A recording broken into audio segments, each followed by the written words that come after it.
French National Party overseas. Take a listen to what was said. Let them call you racist.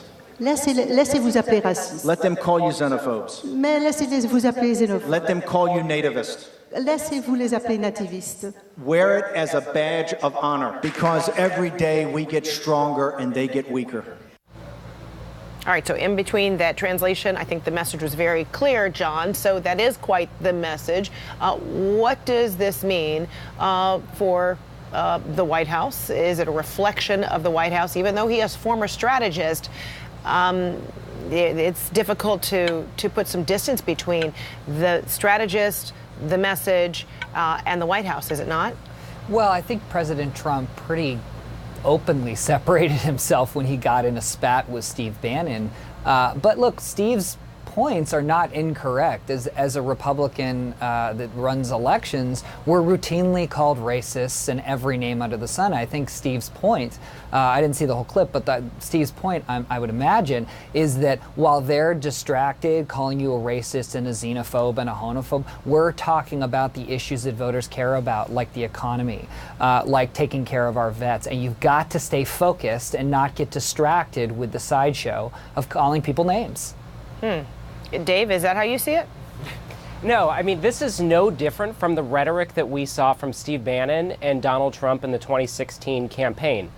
He is a carbon copy of the Steve Bannon we saw just a year and a half ago, and a carbon copy of Steve Bannon that we saw in the White House.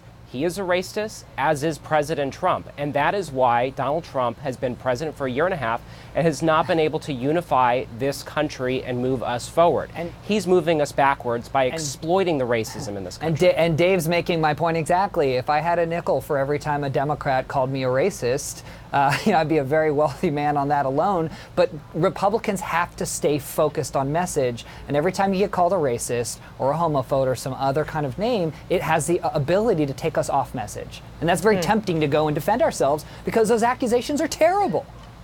But they're factual. Sorry, go ahead. I was going to say, but some of the language was born from very specific events, as opposed to a blanket statement about all conservatives or all Republicans. And I know, Ariva, we invited you to be the legal mind on the Stormy Daniels, but would you like to weigh in on this as well? Yeah, you know, I listened to that clip, Fred, and we didn't hear the entire clip, but what Bannon said was wear those names as a badge of honor. He didn't say don't get distracted when Democrats or people call you a racist or a xenophobe. He said wear it as a badge of honor, and I think that's the problem that we're seeing with this president. They do wear it as a badge of honor, and it's not just the words, it's the actions that support the words that have caused the division in the country, which has caused the regression that we've seen with respect to civil rights and social justice issues. So it's not just the words, John, it's the actions of this president, it's the actions of the Justice Department under Jeff Sessions that